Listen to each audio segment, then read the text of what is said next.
Welcome back to my channel. Today I am going to solve Ramadan and প্রশ্ন বিচিত্র 2023 third সামেটিভের আমরা 16 নম্বর স্কুল সলভ করব ক্লাস 7 এ। প্রথমত চলো প্যাসেজটিকে পড়ে নেওয়া যাক। Velan was perfectly contented and happy. Velan ছিল সম্পূর্ণভাবে তৃপ্ত ও খুশি। He demanded nothing more of life. সে জীবনে আর কিছুই চাইতো না। As far he could see the people of the big house to seem to be equally at peace with life.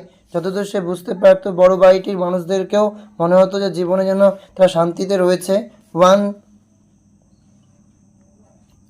One saw no reason why these good things should not go on forever. এই ভালো জিনিসগুলো চিরকাল চলতে না পারার কোনো কারণে কেউ দেখতে পেল না। But death পিপড around the corner. কিন্তু নিকটে মৃত্যু উঁকি দিতে লাগলো। One midnight he was awakened and told that the master was dead. এক মধ্যরাতে তাকে জাগিয়ে তোলা হলো আর বলা হলো যে বাবু মারা গেছে, বড়বাবু। What's is to happen to the garden and to me? The sons are not good, he thought at once. বাগানের আর আমার কি হবে, ছেলেগুলোর তো মোটেই সুবিধের নয়, সেই মুহূর্তে সে ভাবলো। And his fear prove to be not entirely groundless. এবং তার ভয় যে পুরোপুরি ভিত্তিহীন নয় তা প্রমাণিত হলো। The sons were not good really. ছেলেগুলো একেবারেই সুবিধার নয়, সত্যি। They stayed for a year more. তারা এক বছর আরও থাকলো। কোয়ারেল এবং দেমসেলফ, নিজেদের মধ্যে ঝগড়া করলো। And went away to live another house, বা অন্য বাড়িতে যে বাস করার জন্য চলে গেল। A year later some other family came in as a tenants. এক বছর পর অন্য একটি পরিবার ভাড়াটে হিসেবে বাস করতে এলো। The moment they saw Velan they said old gardener. যে মুহূর্তে তারা ভিলানকে দেখলো তারা বলল পুরনো মালি। Don't be up to any tricks. একেবারে কোনো চালাকি করবে না। We know the sort you are. আমরা জানি তুমি কি রকম। We will sack you if you don't behave yourself. যদি নিজের আচরণ সূত্রে না নাও তাহলে তোমাকে আমরা তাড়িয়ে দেব। Velan found life intolerable. ভেলানের কাছে জীবনটা অসহ্য হয়ে গেল। This people had no regard for garden. এই লোকগুলো বাগানের প্রতি কোনো ভালোবাসা নেই। Fortune however soon favoured him. যাই হোক ভাগ্য শীঘ্রই তার সহায় হলো। The tenant লেফটস। ভাড়াটিয়ারা চলে গেল। The house was locked up for a few years. বাড়িটা তালাবন্ধ হয়ে রইল কয়েক বছর। Occasionally one of the son of the late owner came round and inspected the garden. প্রাক্তন মালিকের কোনো এক ছেলে মাঝে মধ্যে হাজির হতো আর বাগান পরিদর্শন করতো। Gradually even this cease. এমনকি ক্রমশ সেটাও বন্ধ হয়ে গেল। They left the keys of the house with Velan. তারা বাড়ির চাবি ভেলানের কাছে রেখে গেল। Occasionally a prospective tenant came down, had the house open and went away after remarking that it was ruins. মাঝে মধ্যে একজন সম্ভাব্য ভাড়াটি আসতো, ঘর খোলাতো, বাড়িটি ভাঙাচোরা এই মন্তব্য করে চলে যেত। A year later another tenant came and then another then a third. এক বছর পরে আরেকজন ভাড়াটিয়া এলো, তারপর আরেকজন, তারপর তৃতীয় একজন। No one remained for more than a few months. কেউই কয়েক মাসে বেশি থাকলো না। And the house acquired the reputation of being haunted. And তারপরে বাড়িটি ভুতুরে বাড়ি হিসেবে খ্যাতি অর্জন করলো। Velan was very happy man in the locality. Velan was very happy man in the locality. আচ্ছা, এটা ফলস হবে। Velan was perfectly contented and happy, but locality তো হবে না, হ্যাপি হবে। ভেলান ওয়াজ ভেরি হ্যাপি, খুব খুশি ছিল, খুশি মানুষ ছিল ইন দ্য লোকালিটি। এটা ট্রু করবে, ঠিক আছে। After death of his master his son were living in the big house. এটা false. After death of his master মানে তার প্রভুর মৃত্যুর পর হিজ সান তার ছেলেগুলি living in the big house বড় বাড়িতে ছিল। They went away to live another house. তারা চলে গেছিলো অন্য বাড়ি। তারা ছিল কিন্তু কয়েক বছর থাকার পর তারা চলে যায়। এরপর তিনটা প্রশ্ন রয়েছে। What happen one mid night, চলো দেখে নাও। One midnight he was told that the master was dead. When did the owner of the house leave the house? Owner মালিক, ঠিক আছে। When did the owner of the house leave the house? এটা the owner of the house stayed for a year. ওনার মালিক যদি বলি তার ছেলেগুলো, তারা কিন্তু কয়েক বছর ছিল। মোর অ্যান্ড কোয়ারেল এবং দেমসেলফ নিজেদের মধ্যে ঝগড়া করে অ্যান্ড লেভ দ্য হাউস, তারা বাড়ি ছেড়ে চলে গেছে। Why was the house reputed as a haunted house? চলো দেখে নাও। The house was in ruins because of the lack of maintenance, and the owner slowly gave up the habit of coming to visit the house. Velan almost became the master of the house, who occasionally cleaned the house when he felt like doing so. In this way, the house gradually acquired the reputation of ghost house. বাড়িটি রক্ষণাবেক্ষণের অভাবে ভগ্নপ্রায় হয়ে গিয়েছিল। বাড়ির মালিকেরা ক্রমশ বাড়িটি পরিদর্শনে আসার অভ্যাসটাও ত্যাগ করেছিল। বেলান বাড়িটির প্রায় মালিক হয়ে উঠেছিল, যে মাঝে মধ্যে বাড়িটা পরিষ্কার করতো যখন তার মনে হতো। এইভাবে বাড়িটি আস্তে আস্তে ভুতুড়ে বাড়ির দুর্নাম লাভ করেছিল। কন্টেন্টেড খুশি, এটা হবে হ্যাপি। পিপ রুকি মারা, look through a hole, acquire gained. এরপরে রয়েছে কবিতা। এই কবিতাতে বারবার পড়ানো হয়েছে, এরা পড়বো না। Who is the poet of the above lines, এগুলো অ্যান্সার গুছিয়ে লিখে দিয়েছি, তোমরা দেখে নাও। Who is the poet of the above lines? William Blake is the poet of the above lines. What do the bird of the bush do? The bird of the bush sings louder around. What kind of hair does old John have? The old John has white hair. Old জনের কী ছিল? সাদা চুল। Complete the following sentence. The sun rises to make the sky happy. The bells ring to welcome the spring. এরপর রয়েছে দুটো make sentence. Welcome, the students are getting ready to welcome the guest. ছাত্ররা তৈরি হচ্ছিল গেস্টদেরকে welcome, স্বাগতম জানানোর জন্য। শুন, the video will be coming শুন, ভিডিও শীঘ্রই আসিতেছে। এরপর রয়েছে আনসিনের প্যাসেজ। দেখো, আনসিন বরাবরই এইগুলো প্যাসেজ যে ইম্পর্টেন্ট তা না, কিন্তু কীভাবে করতে হয় সেটা তোমাদেরকে বলে দেওয়া হয়। চলো দেখে নাও। প্রথমত অ্যান্সারগুলো একটু বুঝিয়ে দিই তোমাদেরকে, আর যদি না বুঝতে পারো তবে কমেন্টসে জানাবে। Y did the king decide to divide his kingdom among the three daughters?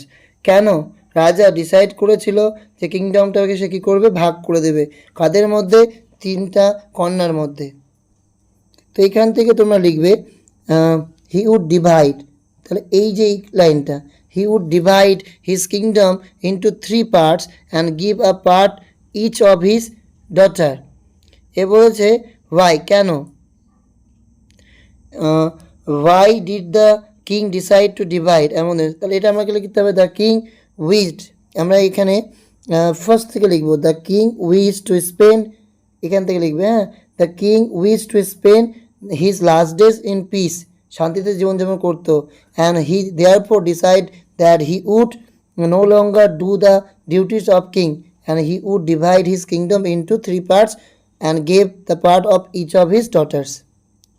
আশা করি বোঝা গেল। তো দ্য কিং থেকে শুরু করে তোমরা এইখান থেকে লিখে দেবে, তাহলে হয়ে যাবে। দ্বিতীয় প্রশ্ন, how would the king remain happy? কীভাবে খুশি হবে? তারপর বলেছে এখানে হি এর জায়গায় দ্য কিং লিখবে। দ্য কিং উড, তারপরের line, the king would stay for some time with one daughter, কিছুক্ষণের জন্য সে একটা মেয়ের কাছে থাকবে। অ্যান্ড সামটাইম উইথ অ্যানাদার, অন্য একটা মেয়ের সাথে থাকবে। অ্যান্ড হি হোপ, আশা করেছিল, this would make him free from cares and would be happy, এই লাইনটা লিখবে। এরপর what did the king say to the daughter? কী বলেছিল রাজা তার মেয়েদেরকে? এখান থেকে লিখবে। দেখো আমি লাইনটা দাগিয়ে দিয়েছি,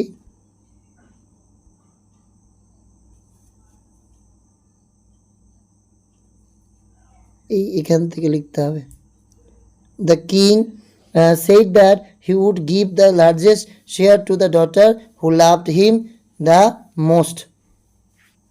দেখতে পাচ্ছ 3 নম্বরতে দাগিয়ে রাখা আছে। How did the king spend his rest of his life? How did, কীভাবে রাজা স্পেন্ড অতিবাহিত করেছিল the rest of his life, সারা জীবন। The old king suffered a lot of misfortunate and miseries for his foolishness and lack of discernment. বলছে how did the king spend the rest of his life, তাহলে এভাবেই সে করেছিল। তাহলে এখানে লিখতে হবে the king spend his life suffered a লট, বানিয়ে লিখে দেবে লাস্ট লাইনটা। এরপরে চলে আসো কজ অ্যান্ড এফেক্ট। এ বলেছে লিয়ার সাফার্ড আ লট, কেন সাফার্ড? কারণ misfortunate and miseries for his foolishness, বোকামোর জন্য, অ্যান্ড ল্যাক অফ ডিসার্নমেন্ট, এই কারণে সে কী করেছিল, ইয়ার সাফার আ লট। এরপরে the king wish to spend his last days in peace, শান্তিতে জীবনযাপন করতে চেয়েছিল। যার ফলাফল কী হয়েছিল, সে তাই কী করেছিল, he would divide his kingdom, তাই সে কী করেছিল, সে তার কিংডম রাজ্যকে সে কী করেছিল, সে ডিভাইড ভাগ করে দিয়েছিল into 3 parts and give a part to each of his daughter. এবার বলছে all the daughters were devoted to the father, সবাই বাবার কথা মান্য করেছিল, ফলস করেনি। The king could not lead his life according to his wish, রাজা কি করতে পারেনি, যেমনটা তার ইচ্ছা ছিল তেমনভাবে তার জীবন অতিবাহিত করতে পারেনি, ঠিক। ডিসঅ্যাডভান্টেজ মিসফরচুন করবে, জাজমেন্ট ডিসার্নমেন্ট।